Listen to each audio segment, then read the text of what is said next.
थे। आप देख सकते हैं इसके ऊपर ये जो आप धूल जैसा जो देख रहे हैं, एक्चुअल में जो प्लेन जब क्रैश हुआ और उसमें से जब जो फ्यूल का और जो पार्ट्स जो निकला होगा, हताहत होने की संभावनाएं हैं।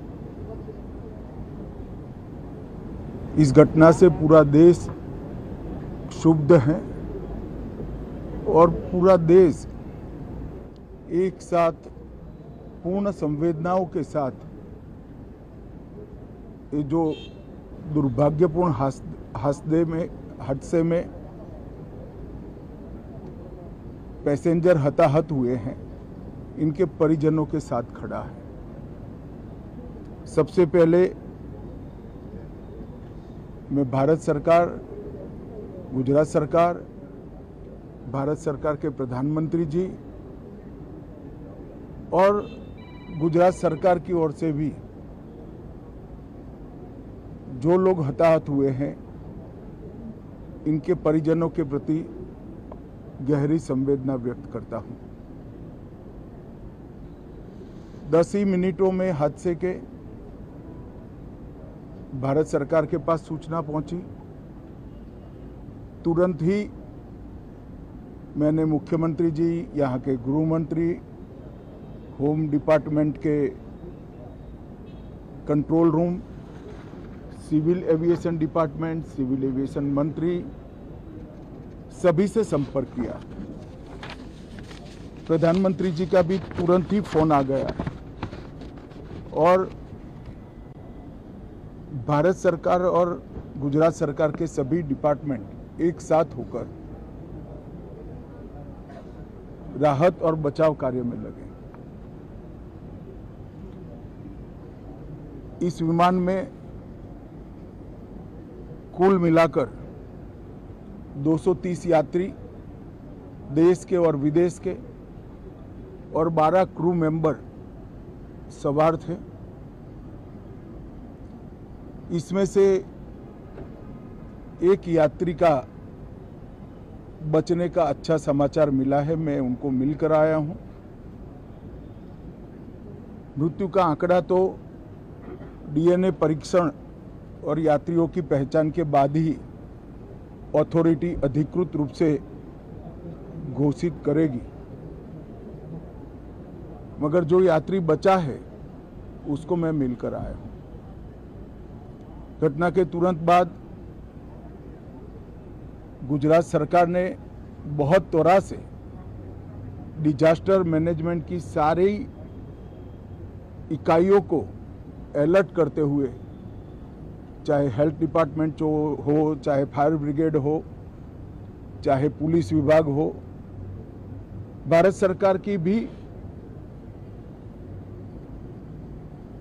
सीएपीएफ को संपर्क कर सभी ने एक साथ मिलकर राहत और बचाव का कार्य चालू किया। मगर 1.25 लाख लीटर ईंधन विमान के अंदर ही था और लगभग गर्मी, तापमान इतना ऊंचा हो गया कि किसी को बचाने की मौका ही नहीं मिला। अब मैं घटना स्थान पर भी जाकर आया हूं। सारे यात्रियों के मृतदेह को बाहर निकालने का काम लगभग समाप्त हो चुका है। जितने यात्रियों के परिजन यहाँ पहुँच चुके हैं, वो सबका डीएनए लेने की कार्यवाही भी 2-3 घंटों में समाप्त हो जाएगी। विदेश में जिनके परिजन हैं, उनको सूचना देने की कार्यवाही समाप्त हो चुकी है और जैसे ही पहुँचते हैं उनके भी डीएनए सैंपल लिए जाएंगे और मृतदेहों की पहचान के लिए जितने मृतदेह मिले हैं, इनके भी डीएनए सैंपल लेने की कार्यवाही समाप्त हो चुकी है। गुजरात में ही लगभग 1000 के आसपास डीएनए टेस्ट करने पड़ेंगे। ये सभी टेस्ट करने की क्षमता गुजरात में विकसित है, तो डीएनए टेस्टिंग के लिए कहीं गुजरात के बाहर जाने की ज़रूरत नहीं पड़ेगी। गुजरात की एफएसएल और नेशनल फॉरेंसिक साइंस यूनिवर्सिटी दोनों मिलकर कम से कम समय में डीएनए का परीक्षण पूरा करने के बाद परिवारजनों को अपना मृतदेह परिजन का मृतदेह सौंपने का काम करेंगे। उनके रहने की सुविधा, उनकी सांत्वना की सुविधा, जिनको मेडिकल प्रॉब्लम ट्रॉमा के कारण हुए, इनकी मेडिकल की सुविधा, ये सारी व्यवस्था बहुत सुचारू रूप से हो चुकी है।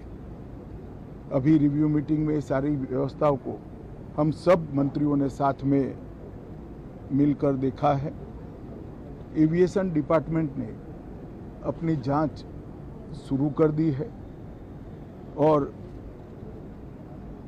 जांच तेजी से आगे बढ़े, इसके लिए भी एविएशन मंत्री जी ने सूचनाएं दी है।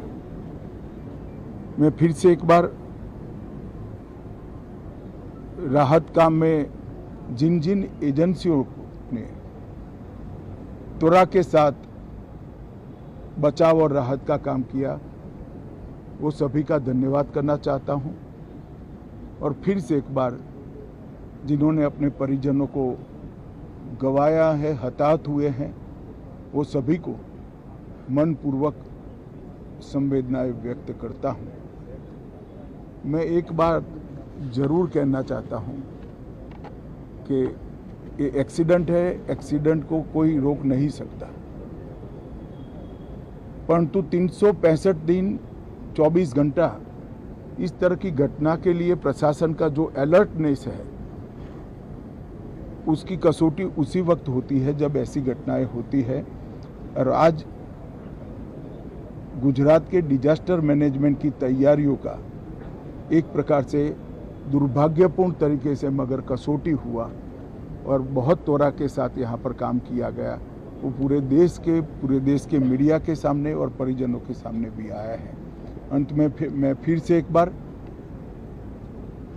सम्माननीय प्रधानमंत्री नरेंद्र मोदी जी की ओर से, भारत सरकार और गुजरात सरकार की ओर से सभी हताहत लोगों के परिजनों के प्रति गहरी संवेदना व्यक्त करता हूं।